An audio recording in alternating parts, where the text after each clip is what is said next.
So good evening, Danvers. This is the Topics of the Town News, and I'm Mark Zubarek, and this is the November 17th, 2022 edition of the program.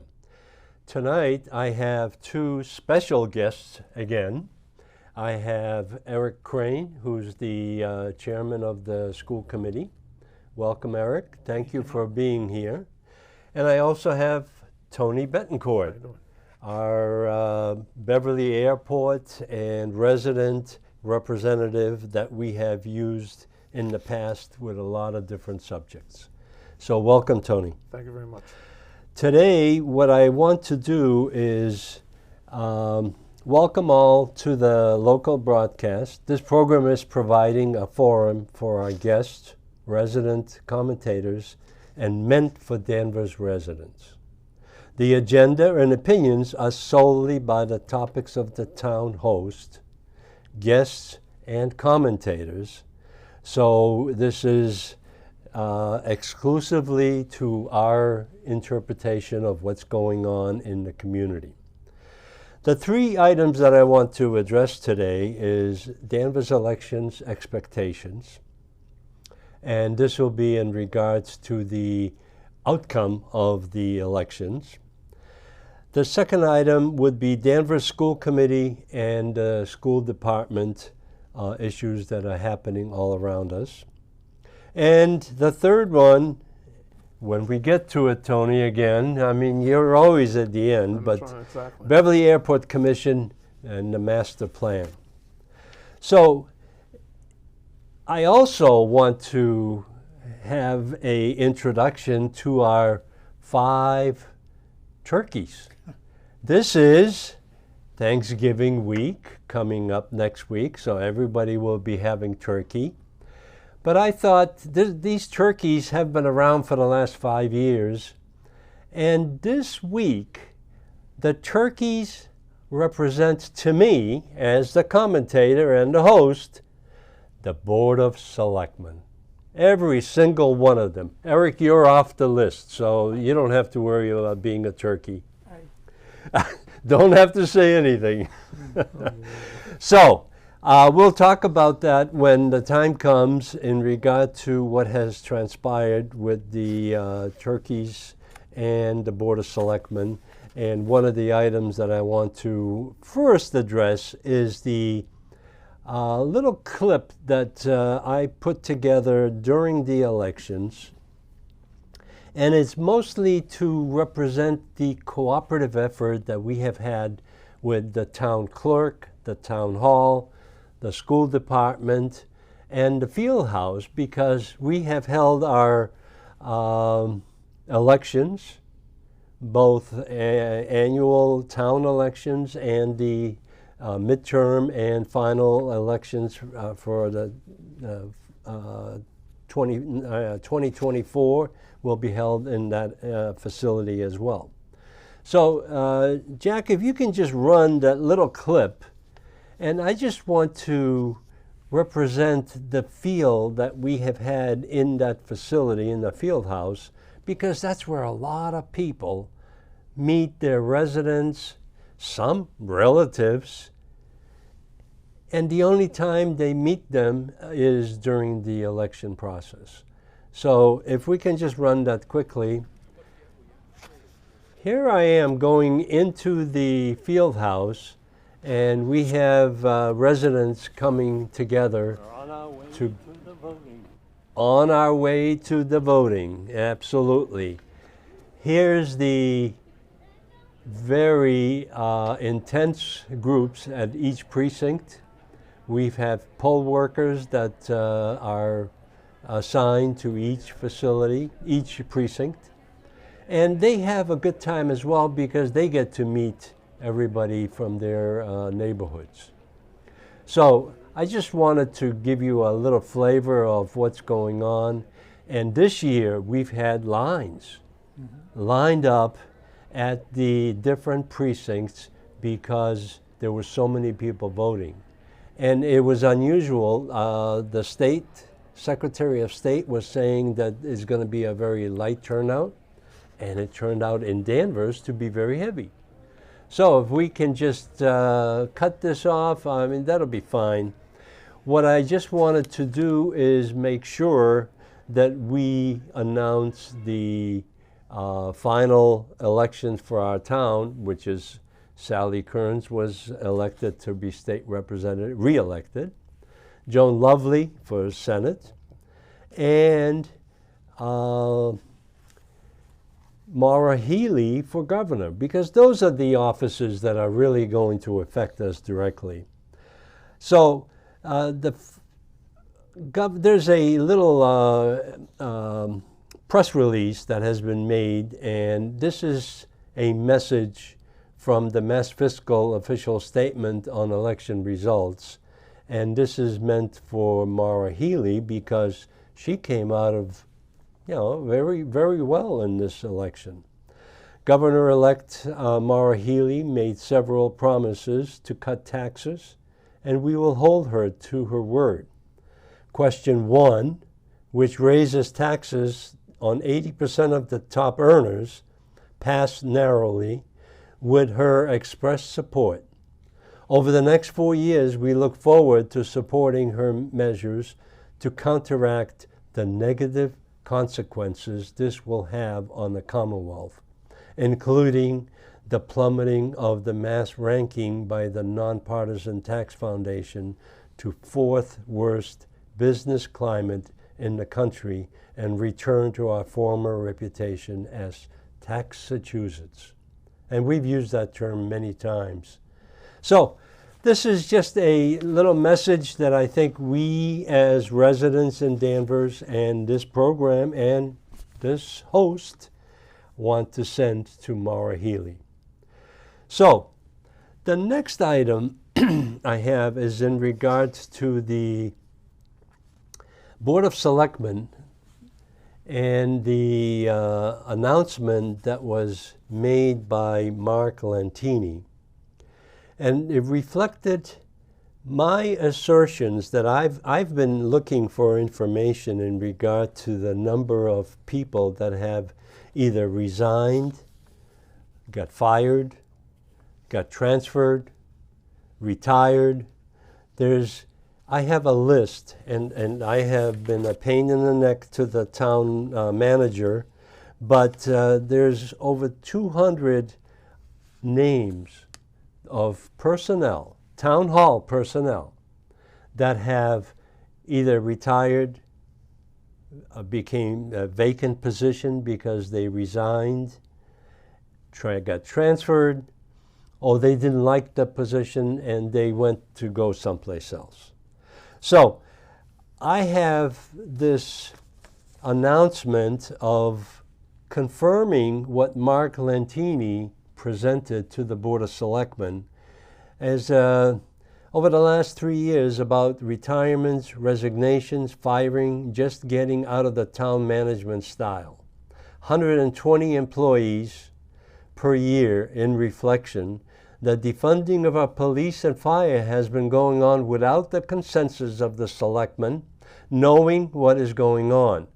And if you look at the list that I have received, there are positions that have been vacant for a long time, and a lot of them are in the police and fire department. So we're talking about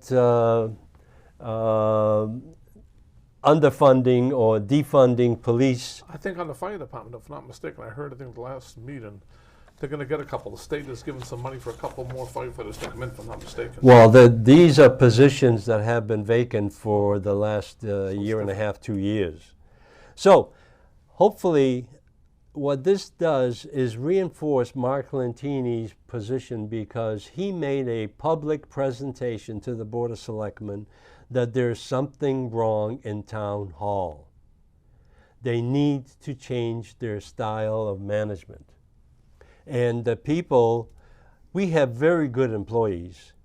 And the thing is that we need to retain them because they know an awful lot about our community. So Eric, in reflection of what's been going on in town hall, what I wanted to do is ask you What is your opinion of these kinds of positions that have been vacant in the school department or in the administration or in the cafeteria or whatever? And there's been positions that have been vacated, and some, I don't know if they've all been replaced. And the thing is, how big of a turnover has this been over the last 2 years? Because we've all been affected. Yeah, I think it's very difficult, either when talking about central government or the school department, to make sort of rash generalizations about why people come and go and when they come and go. Positions being not filled may have nothing at all, and probably has nothing to do at all with wanting to defund the police. It may have everything to do with finding the right people. And with the school department, I think a lot of the issues that we ran into on the this year, I think it was primarily filling paraprofessional positions. And those are the teacher aides, those are the one-on-one aides, Right. and that is not singular to Danvers. We actually, I think, filled our needs more quickly than some schools did. There are some schools I know of that are still out there looking.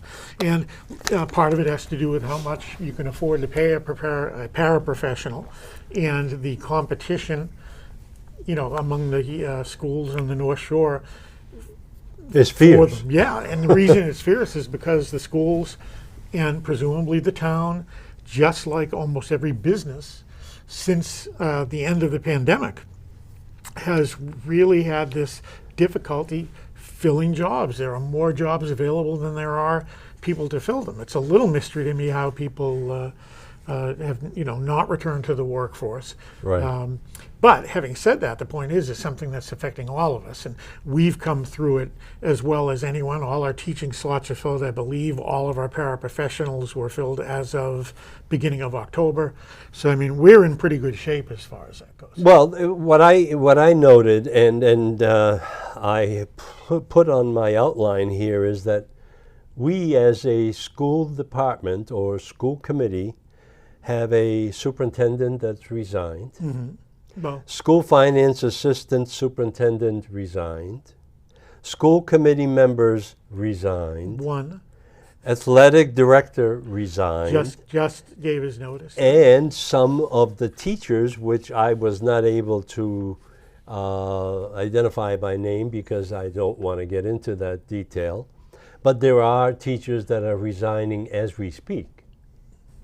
Yeah, I can't comment. Every year, if you look at our personnel reports, you have resignations and retirements among teachers and staff. I'm not ready to say that this year is particularly different as far as that goes.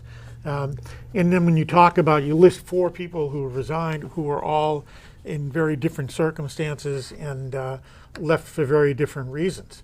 And for instance, just on school committee, Jeff would have loved to stay on school committee, but he had a life change and was moving out of town, at least temporarily, so he had to resign. He liked being on school committee. I suspect he would have run again in the spring. He just moved out of town and couldn't stay. If you talk about Keith Taverna, who did a terrific job for us, Absolutely.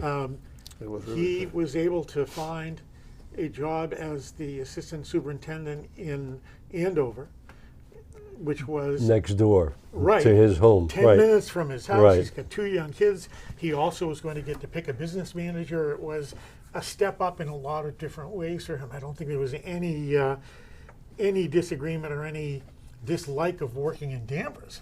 It was just a better opportunity. I don't know about Andy. That just happened last week. I think he's moving on to a different field. But the point is, again, you see, this is the problem when you're trying to lump it all together and say this is a sign of something bigger than it is. Well, see, this is what the community sees what's going on, and I'm just reflecting what I see from the meetings that I've attended. Well, the committee the community needs, I think, to approach town government and their life with a little bit of nuance. It's very difficult to make sweeping generalizations about anything. Maybe there are some people who left because they're unhappy, maybe there aren't. But the point is, very difficult to just say to a number, hey, this must mean there's a problem. I don't know. Well, I'm just looking at it from the outside looking in. You know that's how it's done. That's fine. The issue is that there has been a very explicit list of resignations and retirements and exits from the town hall employees. And what I've noticed is that there may be a similar situation in the school department. And I just wanted to reassure that everybody is, happy in the enclave of Danvers High School and the administration. I can't comment on whatever is happening, if anything, in fact, is happening at town hall. But from the school standpoint, people who left had very different reasons to. One thing I will say is that the last couple of years, in particular, really since 2020, not even so much on, yes, it affects the administration too, but the teaching profession as a whole, not just in Danvers, has taken a beating in a lot of different ways since 2020 and maybe even before that. And there are teachers, and again, this is not just in Danvers or any place else, and I don't know why any teacher has left Danvers. I want to be explicit about that. But it's pretty clear that if you just pay attention to the news, read the papers, etc., there are people who are leaving the teaching profession because of the current atmosphere. Correct. And again, I can't say it's Danvers, but nationally it's certainly an it's issue. state and national.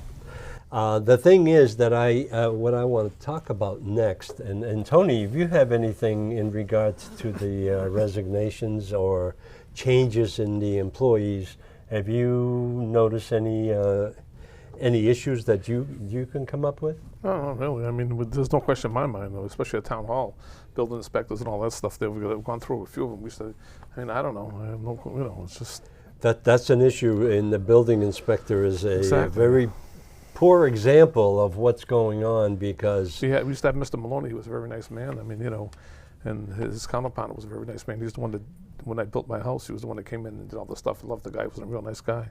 well, Richard Maloney himself, I knew Richard very well because I dealt with him in regard to many different subjects and in regard to development. And he left because the politics were getting too I close really to don't know. his. I just know that, as far as I'm concerned, he was a real gentleman. I mean, he was very Yes. good friends with my wife's family and stuff like that. But what a nice man. I mean, All right. very pleasant. All right, the next item, we'd like to move on, and what I want to do is, I have been doing this the last two shows, awakening of the Danvers parents, taxpayers, and residents about what really matters. And I got this quote from Oscar Wilde. Education is an admirable thing, but it is well to remember from time to time that nothing that is worth knowing can be taught. So, just a word of understanding, and it's. I'm not sure how to take that in the sense that That's if meant that's to be the- that way. if that's his position or was his position, then what, public schools don't matter? Formal Well- education doesn't matter? The thing is that it's not just formal education, it's the combined community, teachers, parents. It's a combined. There's no question that life learning Right, is a tremendous value to everybody, and it's how we go through the world. Yeah. that's right. So, and I put in this next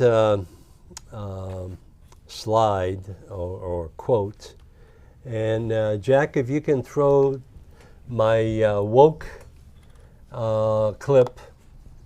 And as you remember, when you were on the show last time, Gardner Trask and you and I discussed what does woke really mean. And I found this as a composite of what really affects the woke situation, because we are very aware of what's going on, and the things that bother us are all in this environment that we all live in. So woke, to me, and to this slide, defund the police, socialism, big government, student loan forgiveness, pro-criminal reforms, spending with no limit. And that's one thing that I want to talk about later on when we get a chance in regards to the COVID funding that has been provided both to the town and to the schools. Mm-hmm. And that's one thing that we need to address. Tony, we don't want to leave you out, but do you have any definition of wokedom? Not really.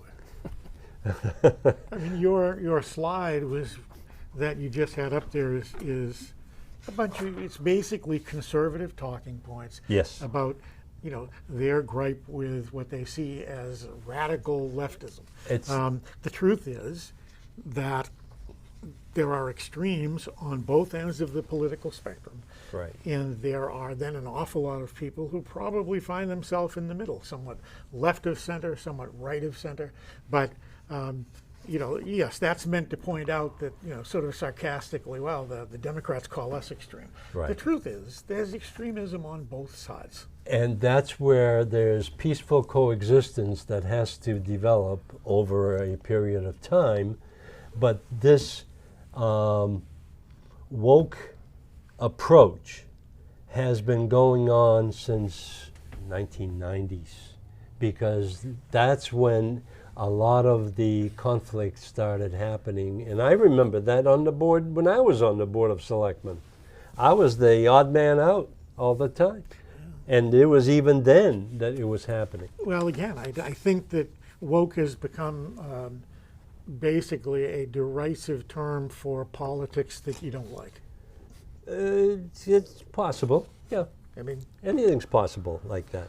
So, what I wanted to do is the next clip that I have is, Jack, if you can put up community. And this is where I think everything has to come together, because what I have, and this is the reason I asked you to come on the show the other day, because I thought at the school committee meetings, the meetings are very well organized. You know exactly, I mean, I complained about it before, about the agenda, that it didn't include enough, and it does include a lot now. But the thing that I have noticed, and I will, you know, just share that with you, is the community as a whole, which means 27,000 residents of this town, are not really included in any of those meetings, whether they're the selectmen, the select board, or the school committee, or the planning board, because there's only interested parties that want to participate and attend those. But in your organization, you have a large organization and you have a large responsibility with the education of our students. Our community needs to be involved. The one thing that I noticed, and I expressed my feelings at the school committee meeting, is that we are not, and excuse me for being blunt, not very transparent of what actually we're presenting to the public. Because what we're doing is we're presenting only to the educators and to the parents of the current crop of students that are in the school system. We need to involve the community as a whole. when you say we're only presenting to, Mark, I don't fully understand what you mean. Well, maybe what I mean is that only people that have a vested interest in their students, because they are the ones that are The parents. parents are coming to the meeting. Okay. The rest of the community is basically But that's absent. that is how it has always been. And that is how I fear at most meetings. It's the same thing, I'm sure, at the selectmen and or the planning board. There's always maybe a handful of people who try to go to every meeting that they can because it's almost like it's just something they enjoy. John and Patricia Toomey used to like to go to all the meetings, Right. right? That was one of the things they did. You like to go to meetings. I sometimes don't mind going to meetings beyond the school committee. But the fact is, the truth is, most people who are going to take the time to show up to a meeting after supper, most people, it's because they have a particular interest in something that's on the agenda. That is, I think, just the way it has, and it's one of the reasons we have a representative government. But the thing that I just like to stress, I have been attending both selectmen Sure. and school committee at my leisure. I don't go to every single one of Of them. course. But I watch them on television. Okay. When there's a public comment made at the beginning of the meeting, and I congratulate you for continuing that because that was started years ago. The thing is, it's an opportunity for the residents or the community member to make their pitch, but there's no follow-up after that. It's honestly, it's not made to be. It's not made for dialogue. If you look at the idea with public comment, much like with the selectmen, is you're concerned about something, perhaps that is not on our agenda that you want to put on our radar, and so we're going to give you 3 or 5 minutes to tell us what it is, and then we may look at that and address it in a future meeting. School committee meetings and selectmen meetings. First of all, I love public comment. I wish we had a full room all the time. I'd be happy to have people come and speak and talk about what their interests or concerns are. But it's also a working meeting. It's not, what's the word I'm looking for? It's not a chance to have a dialogue. It's not a chance Well, to then have like a discussion about one topic that goes on for an hour. It's just not built that way. Certainly, we want people to, come up and put something on the agenda, and we want them to come to the meetings when it gets on our agenda. But well, the thing if you that want a workshop, we have to do a workshop. that's exactly where it's going to. I mean, that's But in the workshops, you hope they work, but they don't see too many workshops, and that's what happens. A lot of people get frustrated. They go, they give their opinion, and they're hoping it's going to be followed up, but sometimes it's not followed up, and they just, that's the reason being. So I think they get a little frustrated. That's why a lot of people don't want to go to this. It's meetings not and just stuff. you. It's the selectmen and Yeah, the it's- planning board. Everybody's Right, it's- doing the yeah. same thing. They're just let the resident vent whatever they want to say, And hope and they go then away. then hope they go away. Well, Right. it's basically it. probably not fair to expect elected board members to deal with something they may have heard from the first time, don't have the facts on. If someone stands up and says X, Y, and Z is happening, and I'm concerned. Sometimes you don't even know if X, Y, and Z is really happening, or is a perception that X, Y, and Z is happening. Let alone be in a position to actually address what to do about X, Y, and Z if it's happening. I mean, sometimes people get up and say things without really having a true background or true subject matter knowledge.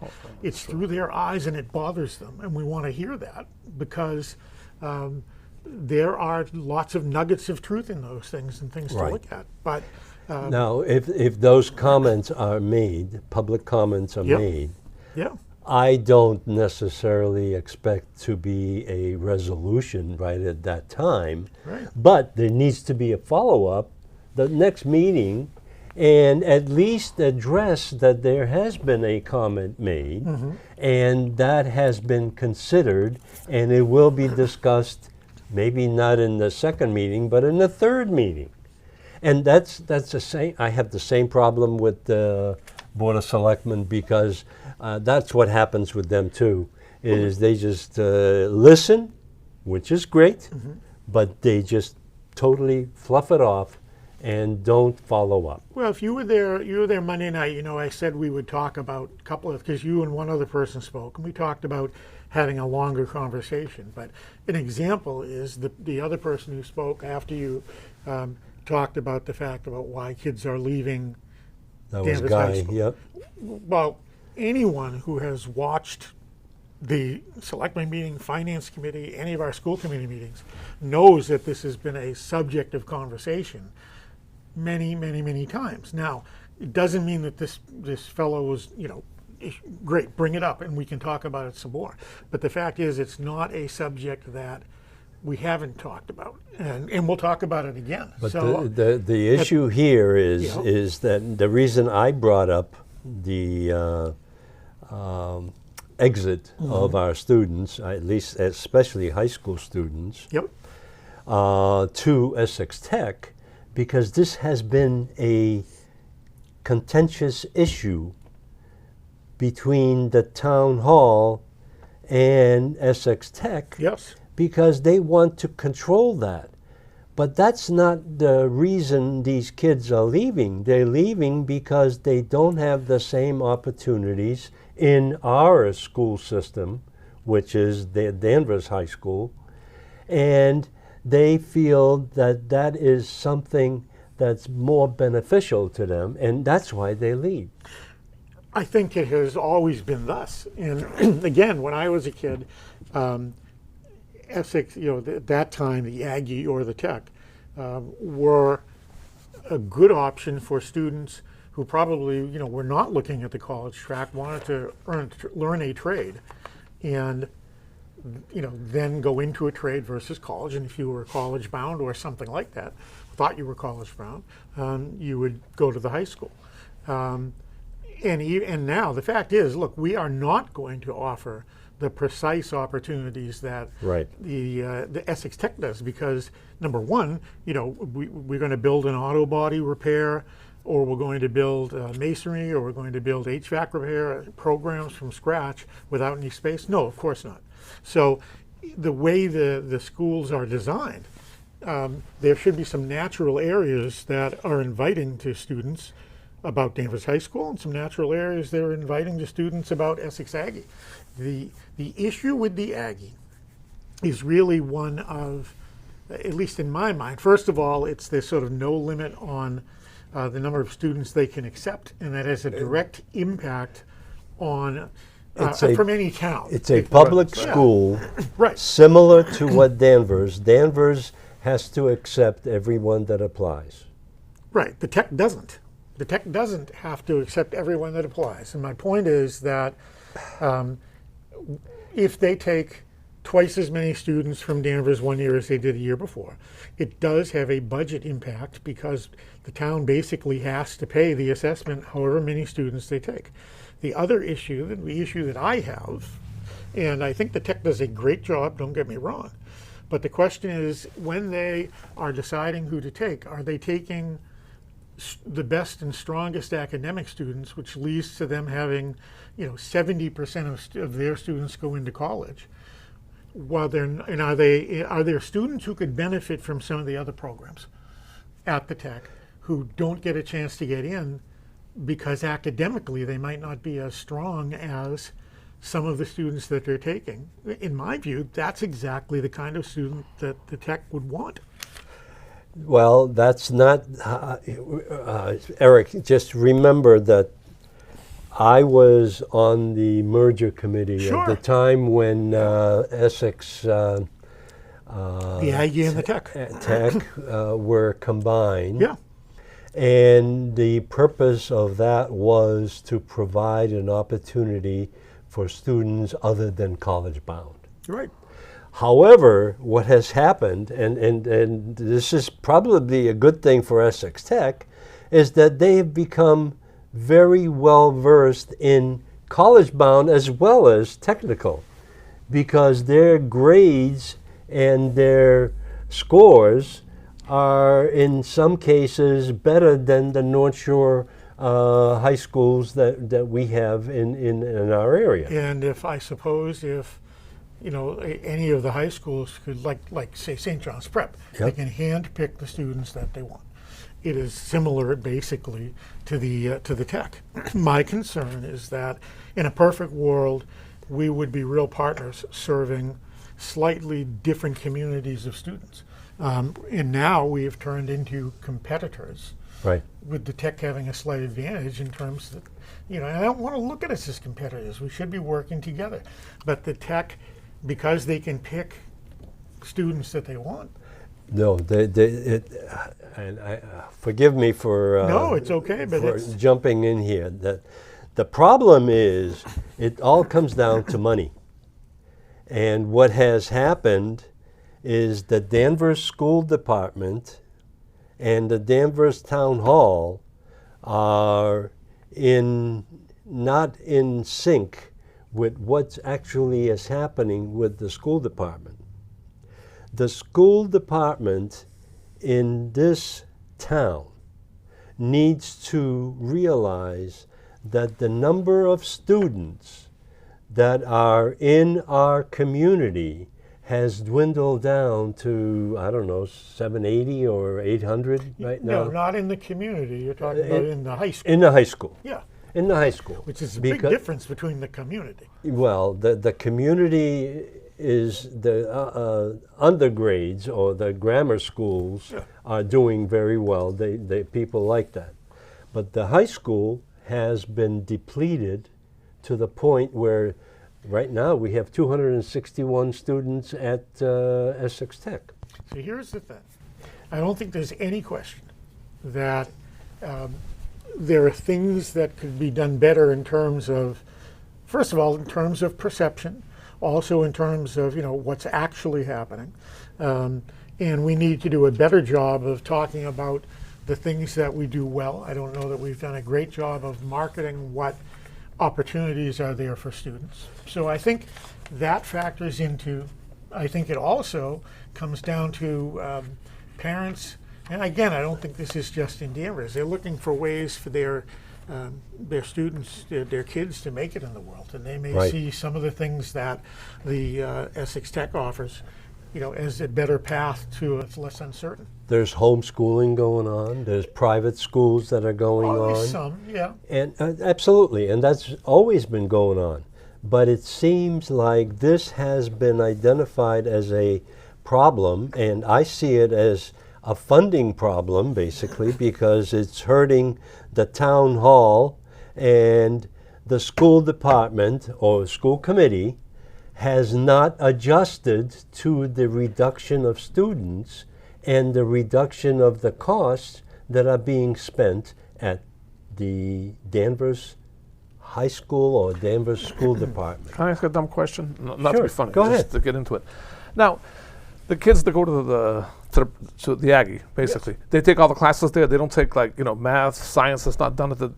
It's a completely independent operation that combines, academics and also some vocational. Right. But vocational has been expanded now to include things like marine biology. Right.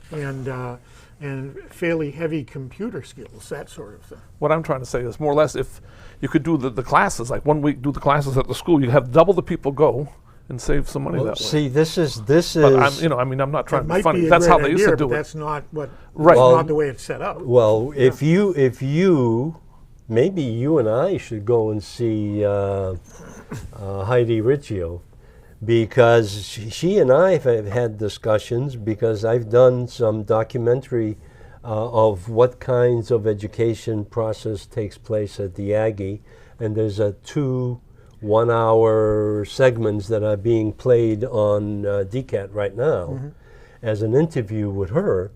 And one of the things that she's brought up to me is they are right now working with other communities where they send the students to take the reading, writing, and arithmetic courses, and Those are done at that particular high school, let's say Beverly High School. Okay.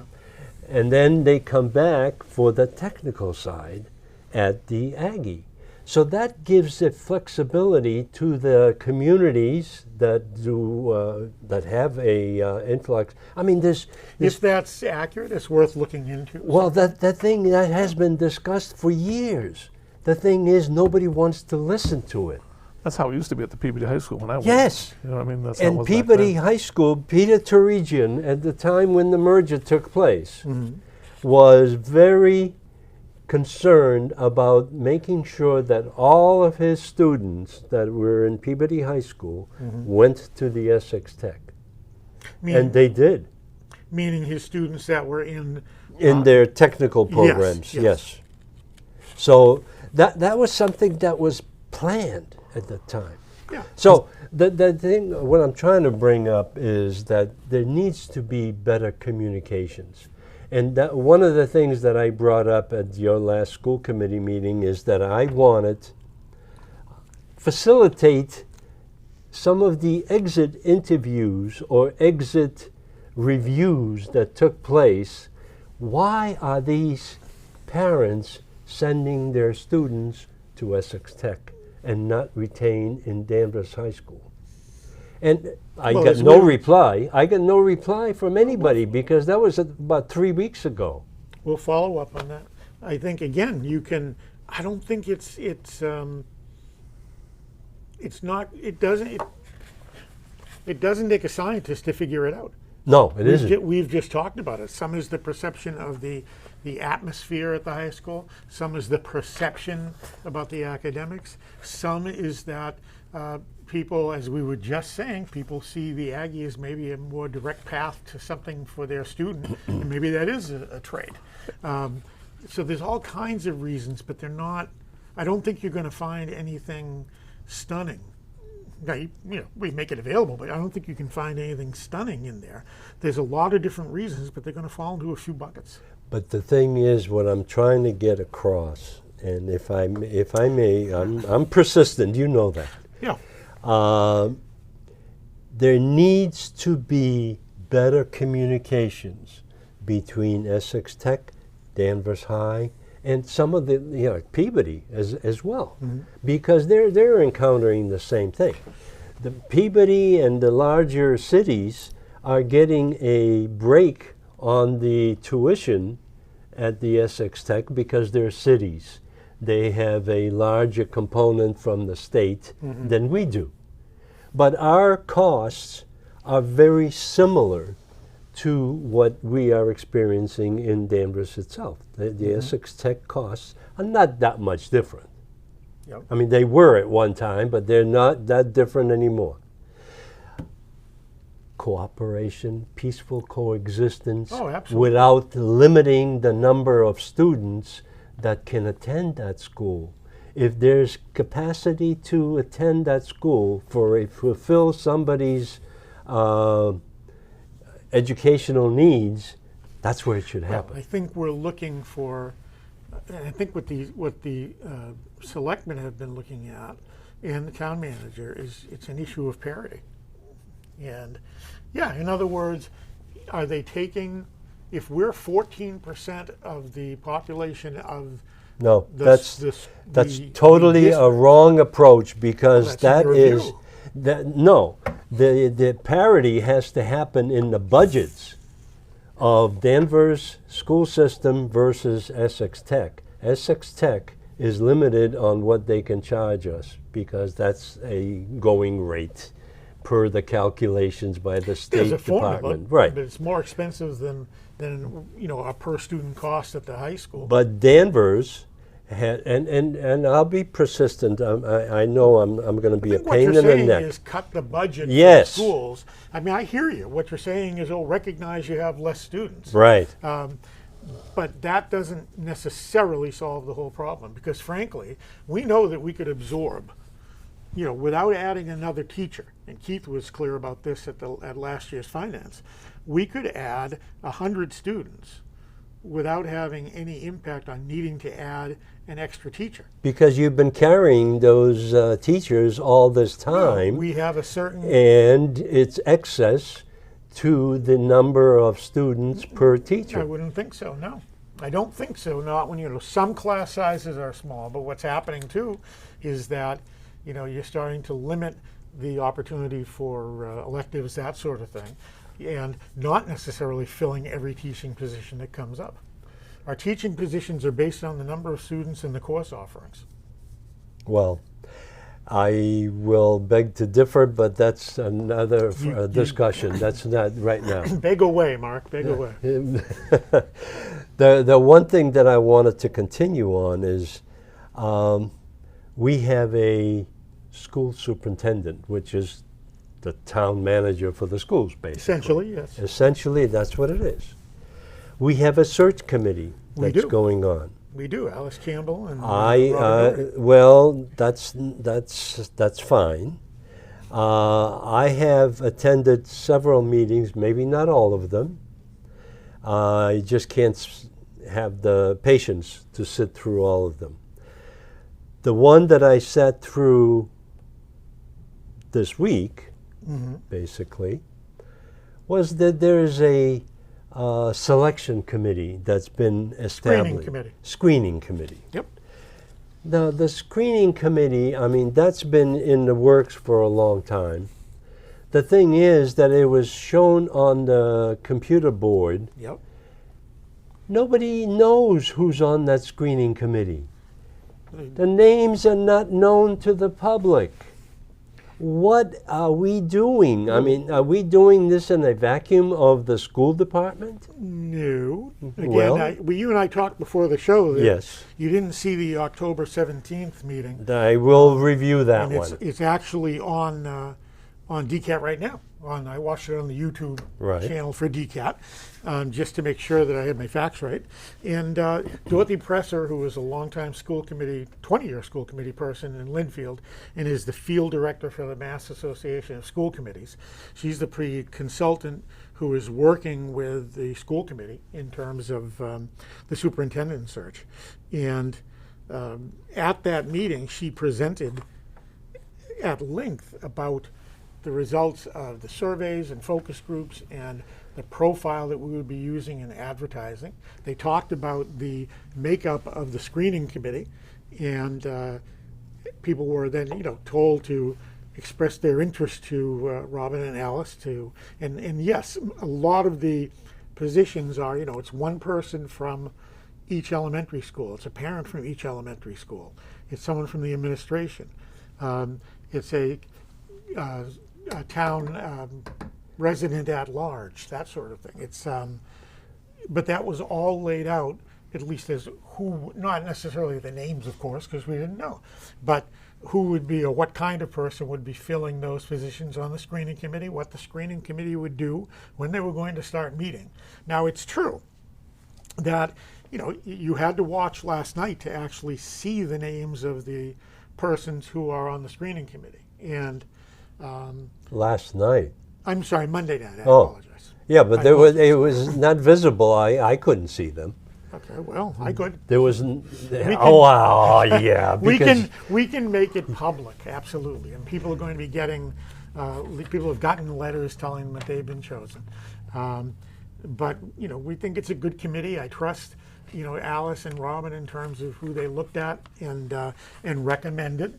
And I think it'll be a good screening committee. But the plan for what they will do is all laid out in terms of initial interviews and recommendations ultimately of finalists to the school committee. And then we'll be doing site visits, and then we'll be doing final interviews. So I think that we're going to find a very, very good next superintendent out of this process. Well, the word on the street is that hopefully we go through these motions of selecting finding an internationally known superintendent, and then what we're going to do is award the superintendent position to our local superintendent that we have on board already. Okay, and so- that's the well, no, word no. on the street. The word on the street, I think, is often like you and two friends over beer. Yeah, yeah, that's true. No, here's the thing. I will tell you flat out. Mary Wormers has made it absolutely clear that she is not a candidate, and she is in fact representing central office on the screening committee. She says she wants to, help Danvers find the next best superintendent. She has no interest in taking the position. So people who think that this is somehow, in the Inside bag, so to job. speak, no, it is absolutely not. And Mary could not be on the screening committee if she was going to be a candidate. So you can tell the people on the street, Mark, that is not a possibility. All right, I like that. Well, I have only 10 minutes left, Tony, so Talk to Tony in airplanes. no, I want to introduce, and I'd like to invite you for the December 1st meeting, the show. You're going to have to start paying me the minimum for SAG. Well, you're going to have to join the union. There you go. You're right, exactly, yeah. What I like to do, there's a whole section here that I have in regard to social and emotional learning presentation, which I, So that would be worth talking about. yes. Yeah. And that's something I am very interested in because I participated in a meeting at Newburyport. And I had a 2-hour filming of the two presenters of the whole subject of social and emotional learning, because as far as I remember, over the last 3-4 years, from the superintendent and from the school committee, that's all I've been hearing is social and emotional learning, because that's what we're assuming a responsibility for the development and bringing up of our students, of our, Well, I would disagree with the characterization. We've talked about it a lot. It is an extremely important issue. In fact, Mary Wormers was, when she gave her review of the recent meeting of the Mass Association of School Committees down the Cape, said almost every breakout was involved in some way the mental health of students, Right. or some level of social emotional learning. But as she also said, in Danvers we're doing it basically 5 minutes in the morning, in some elements of what you want to call social and emotional learning is weaved into stuff during the day, but it's not in any way taking the place of academics. It just isn't. We're not putting so much time now. I don't know what Newburyport's doing. well, that that's it's the- going to be. It's on the DCAT channel right now. I'll have to take a look at You that. take a look at it. It's two 1-hour version. It's 2-hour version. But the bottom line is this. Students came out of the pandemic and out of the school closures with more emotional needs and concerns than they had going in. And even going in for the last 10 years, we've seen a constant increase in the number of students who come to us with anxiety, come to us with mental health issues. Now, we can't fix everyone who Right. comes to us, but our job is to try and educate everyone who comes to us. And if Okay. a student is bringing emotional issues or mental health issues, that student's not going to be able to learn. So, All right, Eric, if I may, Please, go I'd ahead. like to continue this on December 1st. I because can't it's. commit to that, but I know, but Keep it in you'll mind. try. You'll try. Absolutely. And whoever else you think is necessary to support that, that'll be something Interesting. that we would like can to talk talk. about that. Because this is like one of those meetings where people can express their views back and forth. Sure. Also, in addition to that, I would like to, and I have tried to get MCAS and other measurable scores of our students, what has transpired since the pandemic, and there have been 2 years now, 3 years. Presented at the October meeting as well. There was Well, there see, was a I missed the presentation on October MCAT. meeting. You better watch that on DCAT. Well, Shout out to DCAT. Jack, if you can throw up Einstein, I would really appreciate it, because I think he's the only one that makes Because he any needs the sense help, I right think, now. is what it He's what? You need the help, I think. I do. I do. But Albert Einstein has been a standby for the show. I fear the day that technology will surpass our human interaction. The world will have a generation of idiots. And I've used this thing for about 6-8 months now because I believe that's exactly what's happening. And this discussion that we're having right now, and Tony, we need to communicate better. So we'll get back to your your cards there. And I think that's something that's needed, and maybe by then I'll have some information from Adam Federico in regards to Essex Tech as well. We'll see. So we'll take a look at that. So the final segment of this show is Beverly Airport. Oh, yeah. And Tony and I attended the last Monday, same time as your meeting. So we had to be in two places You at had the to make same a choice, yeah. No, I made both yours. meetings. That's stayed true, behind. actually. Yes, I you made were us both for a while, yeah. meetings. Yep.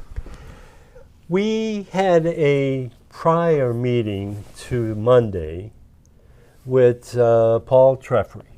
Treffery, yes. Paul Treffery is a commissioner Is the head of commissioner. the Beverly The Airport. He's the chairman of the commission.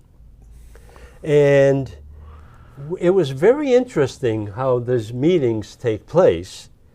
We went to the meeting. I needed to speak because I had some issues that I brought up during our pre-meeting, which took 3 hours.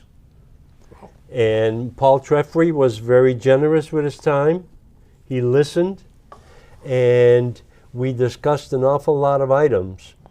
But the one thing that came across, and I expressed that at the Monday meeting, is every time you asked a question of what is the responsibility and authority of the commission, the answer was, we're a bunch of volunteers. Right. We don't know what our responsibility is. That was scary.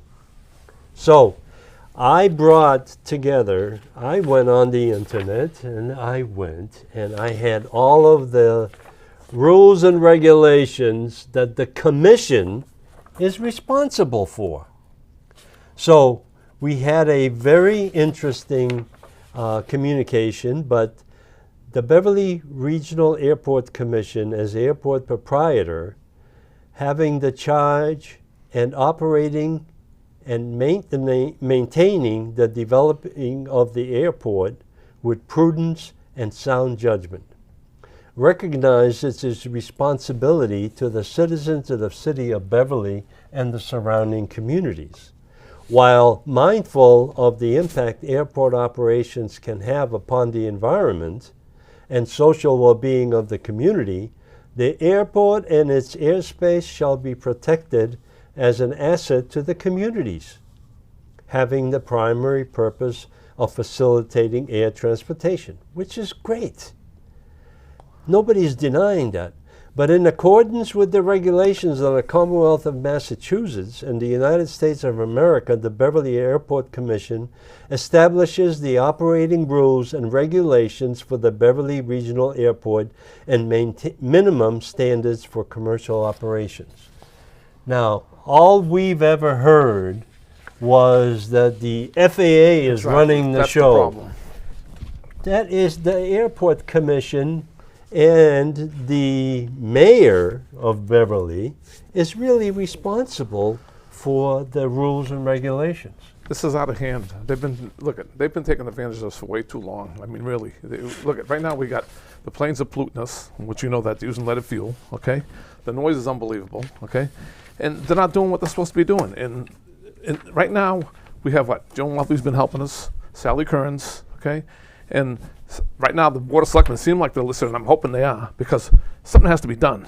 This is ridiculous, you know? The thing that came out of our, and we're going to have to wrap this up, but I understand that. we'll continue this. Yes.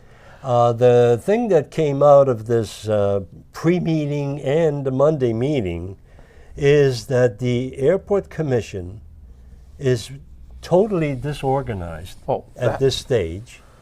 They have a lack of commissioners from Danvers and from Beverly, and all of a sudden on Monday evening, there's an appointment made by the mayor and somebody shows up at the meeting and the chairman doesn't even know that he's coming or that he has been appointed.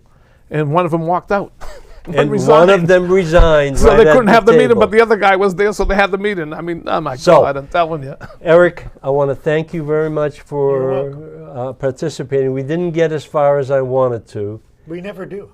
but I'll send you this. I sent you this, so I'll find take it. a look at it. Yeah.